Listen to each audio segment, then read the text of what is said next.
Welcome to Evolve. My name is Joe, and today I'm going to be talking a little bit about your insecurities as an artist, getting started, especially what you're feeling, the guilt, the imposter syndrome, the bullying, the haters, all of those things that are kind of uncomfortable to ask for advice in regards to. So that's why I'm bringing it to you today. It's kind of a topic that needs to be said, that needs to be given to you as an up and coming, aspiring creative person. And it's yet a tough conversation to be had. So we're getting real today. We're gonna be down and dirty. We're gonna jump right into it. Now, let's go. So my very first job was both a dream job and a torture chamber at times. I had some very just frustrating bullying going on amongst my peers. And there was a lot of gossip. It was a toxic environment. And I thought maybe that was normal. I thought that maybe corporate America was like this everywhere. And it wasn't until I went to my second job, after my first job, that I realized, man, that environment wasn't normal at all. And some of those people were extremely toxic and very demeaning and hateful even. And I thought that was normal. And so when I was working at my first job, I would literally hear gossip going around the circle about other people and oftentimes about myself. And people would just say, oh, this person sucks at that. This person said this person did that. Just like to the point where by the time I was leaving that last weekend that I was working, and there was somebody who got up and left their desk. And they went to the bathroom, and then instantly 2 or 3 other people started gossiping about that person. Like they'd hardly left the room yet. And I was so fed up with it. And I was just like, gossip is toxic. And gossip can contribute to our insecurities for sure. But that's not the only thing that contributes to it. A lot of our insecurities come from simply our own self-doubt. And so when gossip feeds into that self-doubt, where, I think, oh, well, I'm struggling with this project, maybe I'm not a good creative person after all. And then you hear somebody else say, oh, well, that guy's not a very good creative person after all. You're like, man, that really hurts. Like, maybe it's true, and you start to believe these things. It's really toxic, it's really negative, and it's not true. And so I wanted to talk to you about some of my own experiences with that, to help you understand that you're not alone, and that if you've ever had somebody talk behind your back before, lie about your inability to create well, or lie about you in general, it's not right. It's bullying, it's immature, it's like stuff that you would see on in elementary school or high school, not in a college level or in a career, and it's inappropriate no matter where it is. So we're calling it out today. Bullying is unacceptable. Don't be one of those people who do that. It's never helpful. You can bring really amazing critique to somebody's work without bullying. I promise. That's what I do as a part of my job, is bringing critique to other artists and helping them achieve better results and do it faster and become a better creative person. And I just inspire them to help them achieve, a better result. It's not a negative connotation. I'm helping them get better. And so never talk trash about other people. It's unacceptable. We live in 2020, and this year's hard enough for everybody as it is. But like, seriously, that is old school. That is really outdated. That is really inappropriate. Don't be a bully. So that's my first tip, don't be a bully. But also don't tolerate bullies. I promise you, no matter how good your job is, you don't have to be there in order to make it. I thought that I was locked into my first job, and I thought, I'm never gonna be able to get out of this toxic environment. I believed at the time that it was normal, that there was no reason for me to go across the road in Manhattan to a different corporation, because I was thinking, well, this is probably how it is over there too. That's so unacceptable. It's so not right. I mean, I remember having absolutely terrible things said about me. I mean, one of my managers, she told me over my shoulder one time, after working, we had gotten in at 2 a.m. We were working on the show, and she told me, that is the worst design I've ever seen in my life. She said that right over my shoulder while I'm working. And I just looked at her, I was like, really? That's impressive. I was like astounded that I had created something that she considered the worst. And of course she was just being sarcastic and mean and nasty. And that was the environment, and it was so negative, and it hurt my feelings so much. And I'm just trying to like hustle and make it, and I have all the best intentions, but sometimes you don't do it well. Sometimes you mess up, and you don't need to tolerate a manager or a client who bullies you and says, you're the worst that I've ever worked with. Your stuff is crap. Don't tolerate it. You need to hold yourself to a higher standard with working with clients. I promise there are really professional, really wonderful people to work for and corporations to work for. And I've worked for several who are healthy environments, who don't tolerate those kinds of behaviors, who don't have managers who are bullies and manipulators. Don't ever. I mean, if you walk into an environment and in day one you start to notice around you people are gossiping, nope, get out. It's a toxic environment. If you notice after a week that your manager starts to manipulate you and make you feel bad and try to make you do extra work or stay longer or be manipulated into some sort of outcome, not cool. It's completely inappropriate behavior. So don't settle for inappropriate behavior. And that is in all forms of all creative industries. Music, design, photography, video, whatever it is. Don't tolerate the negative, bullying, manipulative gossip, all of those kinds of behaviors. It's not worth it.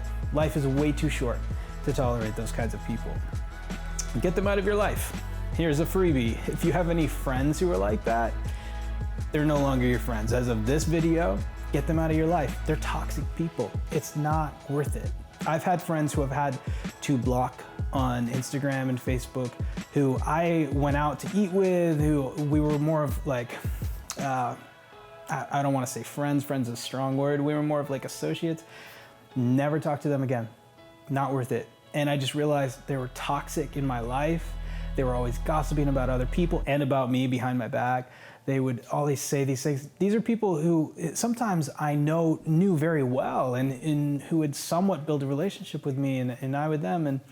And when you'd call them out on it, it was always your fault. They'd always get defensive. It's like, man, you are worth so much more than that. You don't have to put up with those kinds of people. And chances are they've been hurt in the past, and they, hurt people. You just feel like there's not much you can do with that. That's not your job. That's not on you to try to fix them. Remove them from your life. They're toxic, and they're not going to help you. They're not going to do anything but drain you. I promise. Remove them from your life, and you might be like, oh, well, I've known this person my whole life. Yeah, that's tough. Slowly distance yourself from them and move on, because they're always going to be holding you back. And this is spoken from experience, real life experience. I have friends who I grew up with, who I loved, and then we just went different directions. And you feel guilty and you feel responsible when they make a mistake or whatever. And man, you're not. You're two separate human beings who decided to do life together for a little while, and when it didn't work out and you both went different paths or something happened, and it's not on you. There are those people, and we all know them, who aren't interested in fixing things, who aren't interested in getting better and improving and growing. They're just wallowing in their own self-pity. And the world is out to get them, and everybody's conspiring against them, and woe is me, I never got that raise, I've worked here for this long, woe is me, I always get the crappy work, I always have to work with the crappy people, whatever, I always get the crappy opportunities, the client. Man, get those people out of your life. Stephen Covey talks about this in his book, 7 Habits of Highly Successful People, or 6 Habits, and then he made a 7th one before he died. He talks about how you are the sum of the 5 people who you are around the most. So if you hang out with 3 creative people and really wonderful friends who encourage you and push you and help you grow, and then you hang out with 2 other people who are toxic, but you love them because you're your family or your friends, and you just hang out with them because you know you should or you think you should, those 2 people make up almost 50% of who you are as a person. Their behaviors, their personalities, you know this is true. If you hang out with people who are constantly being creative and uplifting, you'll become like that. If you hang out with people who are working out and eating well and healthy, you'll become like that. But on the flip side, it's true. Negative behaviors, negative thought patterns, the way that they view the world, their perception of reality, all of those things, they're going to drag you down. They're going to help change you into to thinking and being like them. It's not worth it. Life is too short. Find people who inspire you. Find people who encourage you and who are helping you grow as an individual, and be the kind of friend that you want to have. And so to break that down, it's like me and my wife, before we were married, when we were engaged, we were trying to become the kind of person who we would expect the other to be in our attitudes, in our discipline, in our hustle, and everything that we did in life. We'd do it to the best of our ability, and we would strive to be better every day, because that's what we wanted in the other person.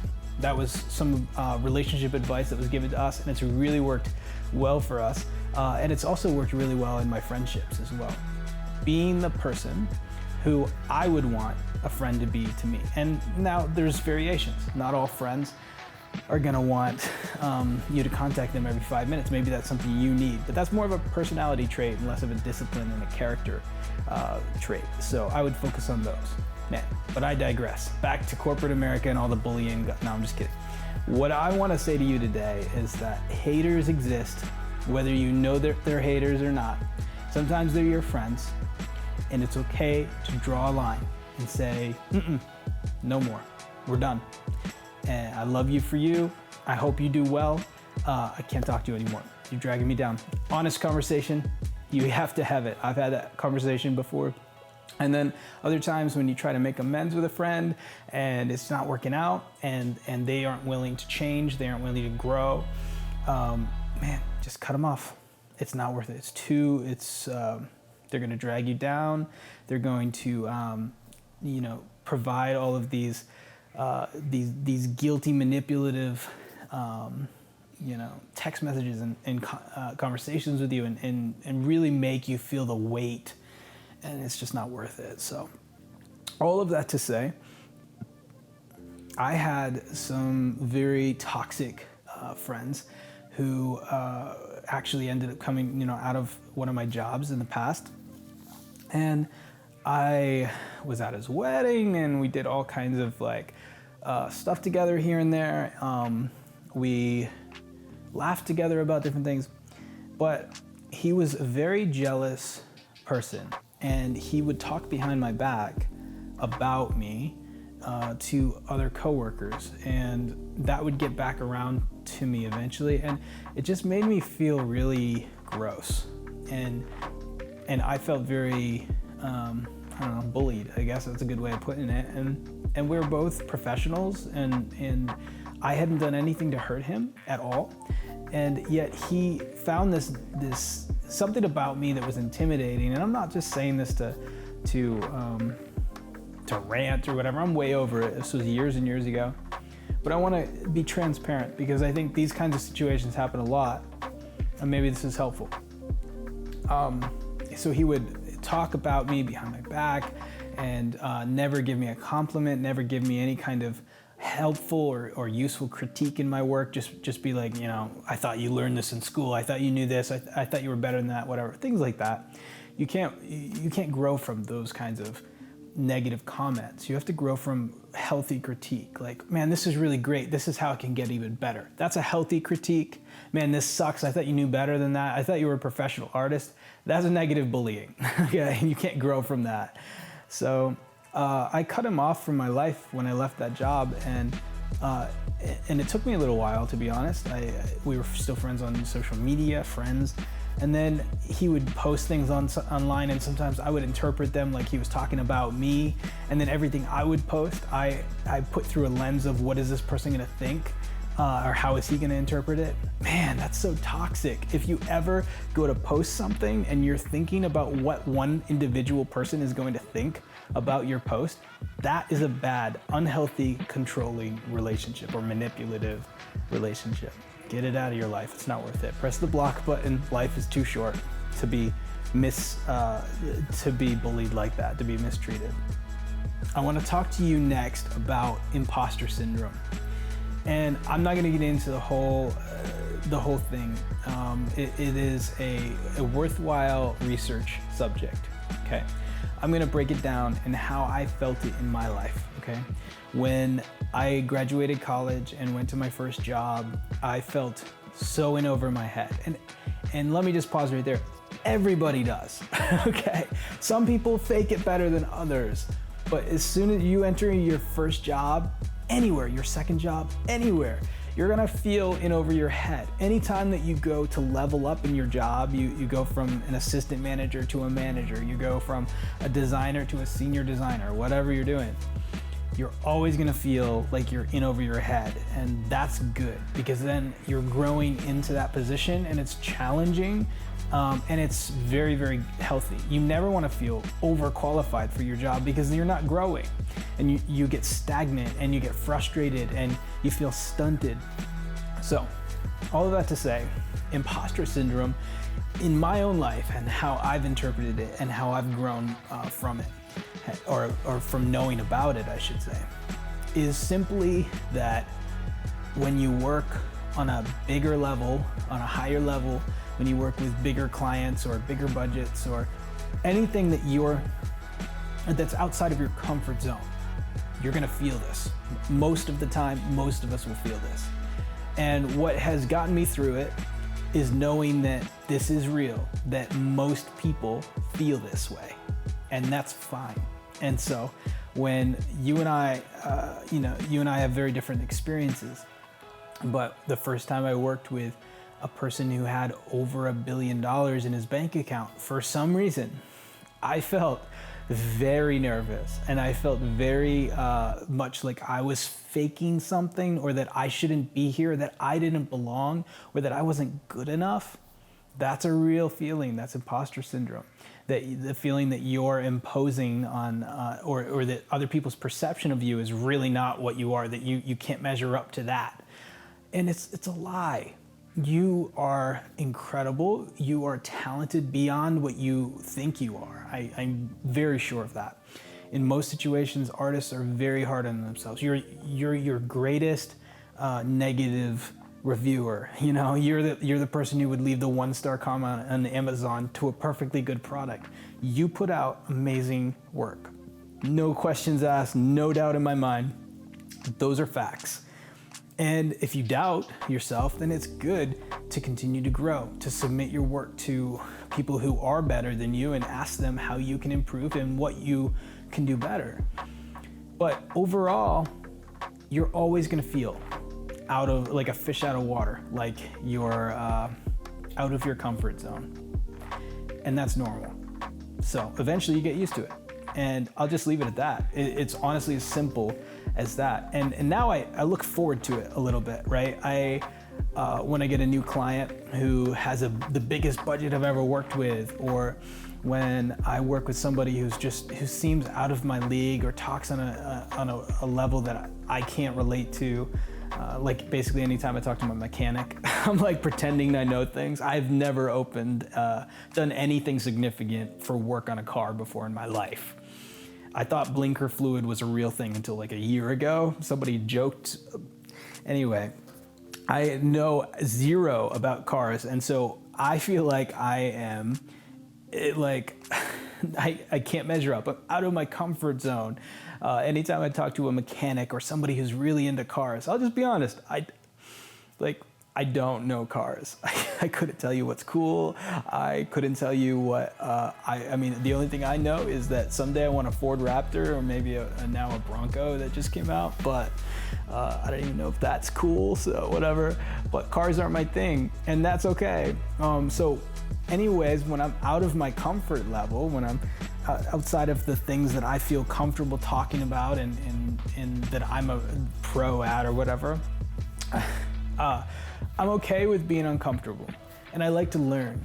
And so when I see like a color artist, color grading artist, that's out of my league. I play around with LUTs, which are like things that you would throw on an adjustment layer that colorize your film to be like a moody vibe or a Hollywood vibe or whatever you're looking for. It's called color grading. I play with it. I know, like, my neighbor in New York is a professional who does like color grading for Hollywood film. That's who I'd talk to. That's who I'd hire for a project like that. I'm not gonna pretend to know what I'm doing. And the same way with sound and audio. I mean, these days I just tell people straight up, I don't do audio. I don't know audio production. Sure, I know what an audio wave file is.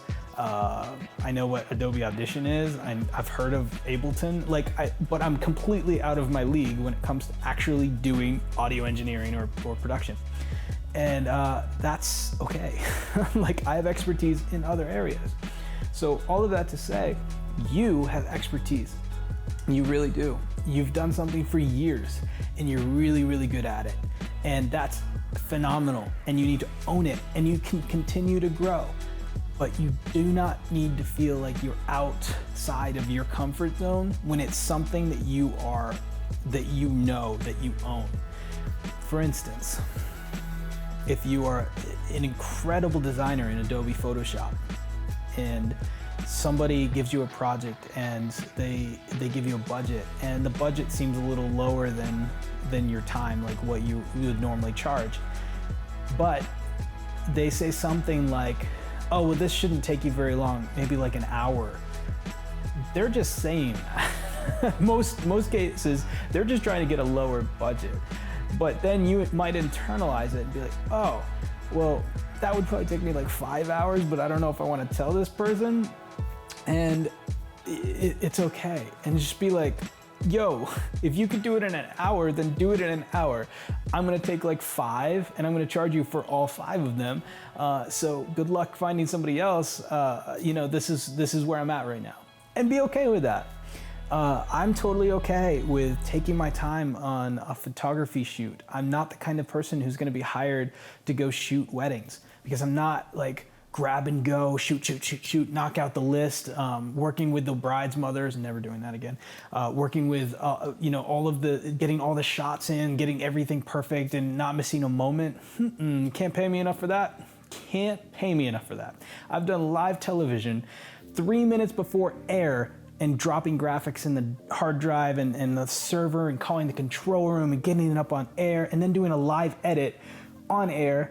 Well, everything's live and they're like asking, hey, do we have that image? I'm the guy up in the control room, like trying to get stuff done in there, and I've done it. That stress is like even easier to handle than a wedding. So cannot give me a wedding. Can't do it, out of my comfort zone. And so I know my comfort zone, I know my bubble, and I'm gonna own what I'm good at and what I can bring with excellence. And then everything else, I'm gonna say, I dabble in that. I'm really not good at that. I really hate doing that, like web design, coding, all that. So just own what you can do it better and better every time, and be okay with not being great at other things that other people are really great at. And then don't fall for imposter syndrome. Be okay charging more every time. Be okay with working your way up in a corporation. That job that's one level above you, that your manager is in, you can do better than them. After a year or two, you definitely can do better than them. So that's all I have to say about that.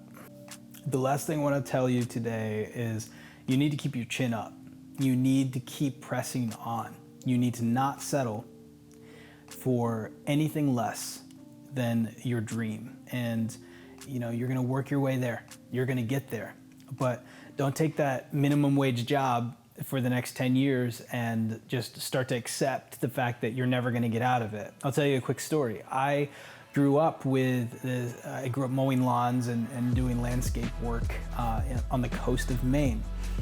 And don't get me wrong, it was a good job. Like I loved my employer, my boss. He was a really, really solid guy, and I enjoyed the outdoor work and whatever, but barely making 12 bucks an hour.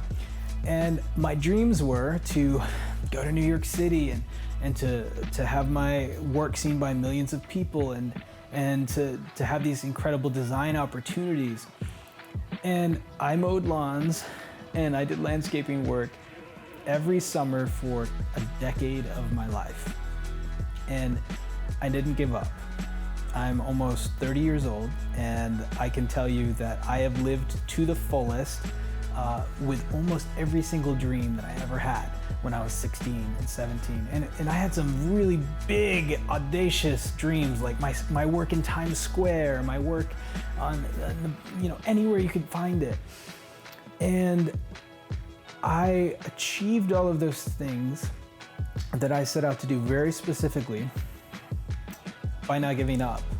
I just kept doing. I kept hustling. I kept meeting people. I kept connecting. I kept doing whatever it took to be able to inch my way a little bit further every time. And sometimes it was really ugly. Sometimes it wasn't what I imagined. Sometimes it was really hard. It's just don't give up.